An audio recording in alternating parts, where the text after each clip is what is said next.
We still see dogs born in the pandemic or adopted in the pandemic struggle. In Daisy's case, it was especially with other dogs and people outside on leash. She had a typical socialization or habituation problem. And what those two have in common, or how they get mistaken for each other all the time, and how we helped Daisy with her rehabilitation into society, we will discuss in this episode of A Dog's Soul, an empath guide to your dog's feelings. So stay tuned and have fun.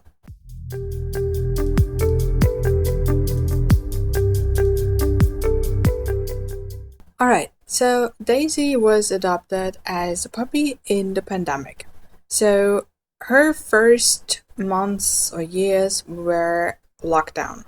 She only knew lockdown, she only knew very few people out on walks, and she didn't go through the typical puppy program, and she didn't really have any training when it comes to other dogs. So she was interested in other dogs, and what happened was she wanted to get to them because what she were doing in her first months was that her pet parents did go to a local beach with her because the dogs could run off leash there and they could just keep their social distance to the other pet parents.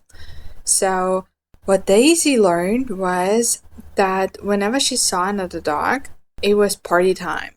So she would just be allowed to run off leash toward the other dog and have fun and play, and it was awesome for her. So she was completely compatible with other dogs. She was really fine off leash. But there is always a huge but, because whenever our dogs learn that seeing another dog means party time, they expect that to be that way all the time. And that was what Daisy was doing. She was a small dog, so at first her pet parents didn't really get bothered by her behavior. She was just pulling and they could hold her very easily because she was small. So they didn't think much of it. But then Daisy's behavior got worse. She started lunging, barking, growling whenever she saw another dog, and in her frustration, she would start spinning and she would start digging, and she would start biting into the leash, and she would do all that crazy stuff, and neighbors were talking, and it started to become really uncomfortable for her parents. Now, this has happened over the period of a year and a half. So Daisy was practicing this on every single walk for a year or a year and a half. So a very long practice time. So she was pretty good at what she was doing, right? And what was important for her was that the other dogs would go away. Why?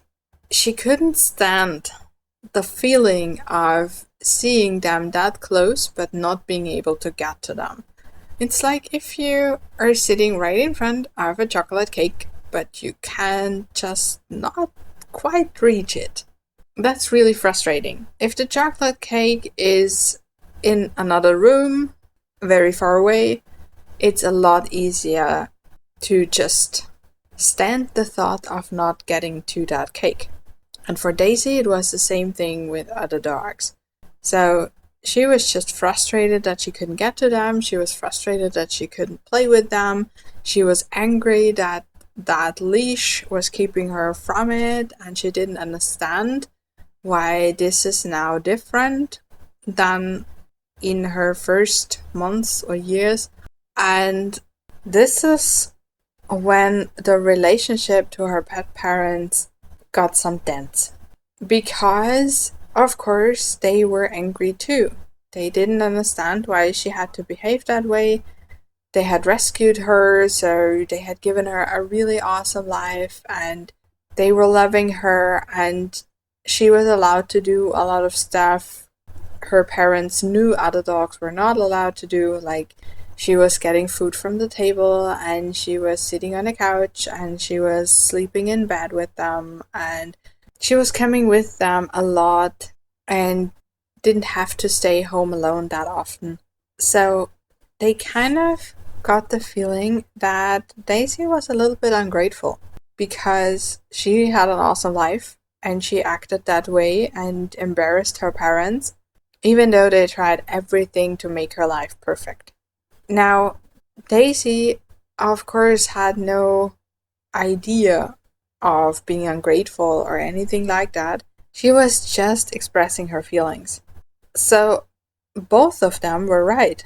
Her pet parents understandably got a little frustrated with her and a little angry, and Daisy's escalations were understandable as well because she just didn't know what to do with the situation. So, what her pet parents started to do was they started to film their walks. One was walking Daisy, and the other was holding a phone and filming them. So, after reviewing those videos, they could really see when Daisy started to freak out, and it was pretty much always the same distance. So, they started to try and see when this distance gets critical before she could escalate. And at the beginning, it felt a little weird for them, or it took some time getting used to. It took some practice really seeing what distance would be the right one. And what helped them in the long run was no longer trying to assess the distance while walking, but trying to really see Daisy. Because Daisy was showing them that it's getting too close. And every dog does that. Every dog in his own little way. And some dogs are pretty hard to read. Some dogs are pretty easy to read. It depends on a lot of factors. But the videos, again, helped them a lot in the beginning. And they first tried to see it on the video and even slowed the video down so they can see it better. And when they felt confident enough, they started to see it on the walks as well. Daisy would just tense up. She would start walking faster. She would start pulling. And the moment she tensed up was the moment they had to intervene. And they got better and better and better at seeing it earlier. So Daisy wouldn't even get to the pulling state or going faster. She would start tensing up, and her pet parents would just catch her with a marker signal, redirect her, gave her something to do, and increase the distance that way. Now, this is not the whole training, but it is the most important part. As soon as that worked, they could decrease the distance. And they used the same beach they had in the beginning. It was a lot harder to use that beach than just a regular dog park, but they didn't like the regular dog park, or it was difficult to drive there, and the beach was just easier. Now for training, the beach was harder because Daisy had already a history with that beach, a history of excitement, a history of play, a history of fun, and a history of not getting bothered by her pet parents at all. So she was used to not really seeing them while they were there. She had a pretty good recall, so whenever they called, she would listen, but only after a while, after she got her runs in with her buddies, right? So this was the most difficult part, not starting to run right away. And what they used was, again, a marker signal and play with her. Usually, I think food is a much better choice because you can get more repetitions in.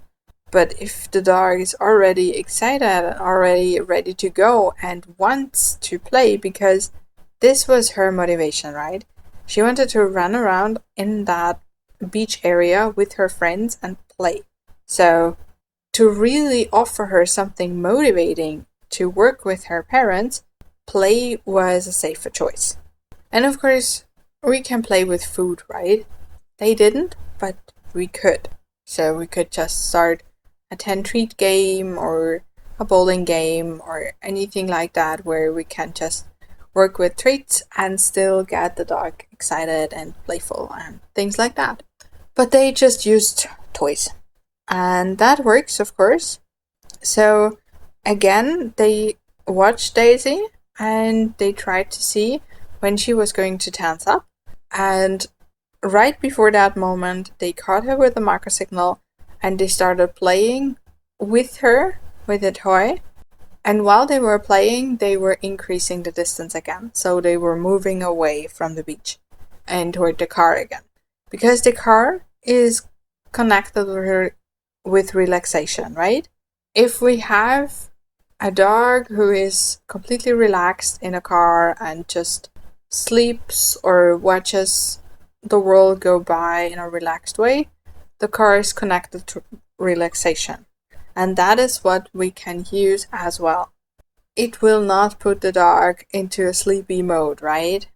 We cannot expect it to work that well, but there is a subconscious reminder when we are connecting specific places with specific emotions. It's the same thing for us as it is for our dogs. So Daisy was always coming from a little excitement toward a place that meant relaxation. They didn't have to get into the car. It was enough to just be next to the car. So whenever they got next to the car, they switched from playing to calming down a little bit more with scattered treats and stuff like that, so Daisy could relax again, and then they would start again. They would just do a few repetitions, and then the last one, she would get her ultimate reward. They would clip off the leash and let her play. For a dog like Daisy, who is absolutely friendly and very social, this is the perfect reward. For a dog who is not social, this would not be a good reward, right? So that way, they could really progress in training a lot faster.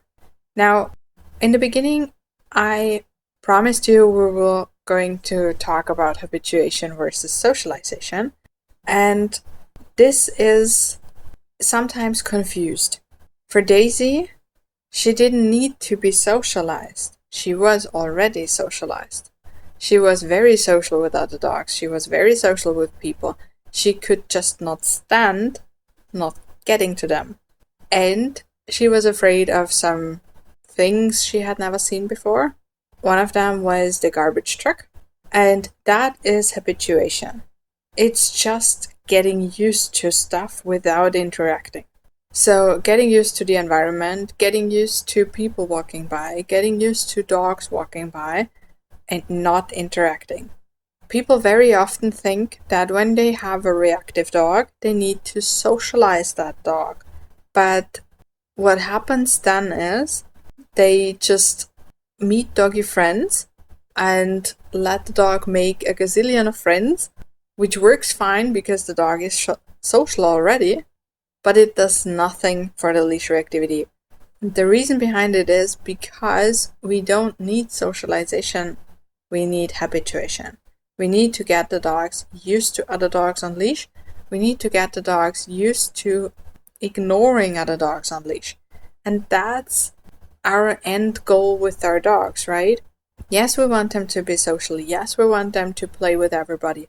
But in reality, in our day-to-day lives, we want them to just walk past other dogs, especially when we have other things on our mind, and just want to not talk with another dog parent, not wait until the dog is done playing, and things like that. Especially not pull toward the other dog, not lunge, not bark, not do anything like that. And that's where we need to get them used to the situation. And it's a completely different training. It's completely different if the dog learns to interact with another dog, which is very much dependent on the other dog, or if the dog learns to not interact with something or somebody. And that's where we come in. The more we help them, the more we can expect them to ignore everything else. We cannot expect them to ignore everything else, but don't get anything from us either. That's not fair. And for Daisy, as soon as she realized that her parents were actually awesome play buddies, it wasn't that difficult anymore to ignore other dogs. It wasn't that frustrating anymore because she did have play buddies, it just weren't furry ones. And when she realized that whenever she cooperated with her pet parents, she could actually have her furry play buddies again, it became super easy to train. Now, if you have a puppy at home, this is where things are still pretty easy to do. And nobody does prevention. But it would be awesome. So if you have a puppy at home and you can do prevention, do prevention. And that means that you can teach your puppy from day one on that you are the most awesome play buddy of them all.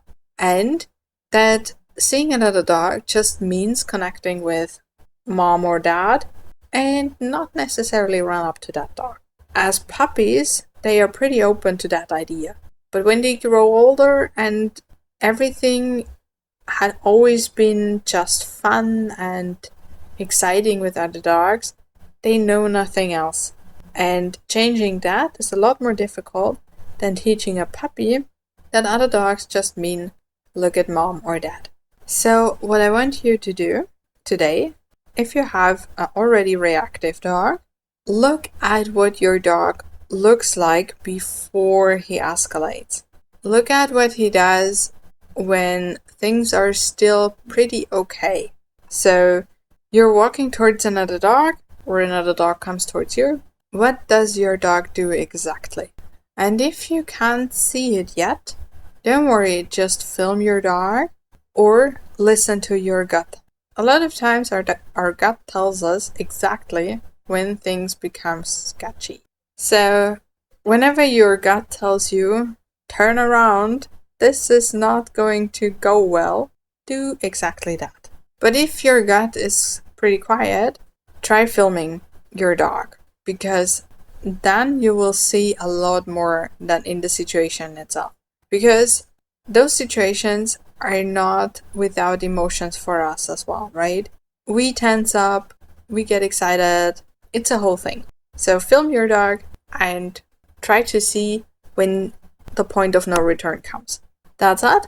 Have a lot of fun training, and we'll see each other next time. Bye.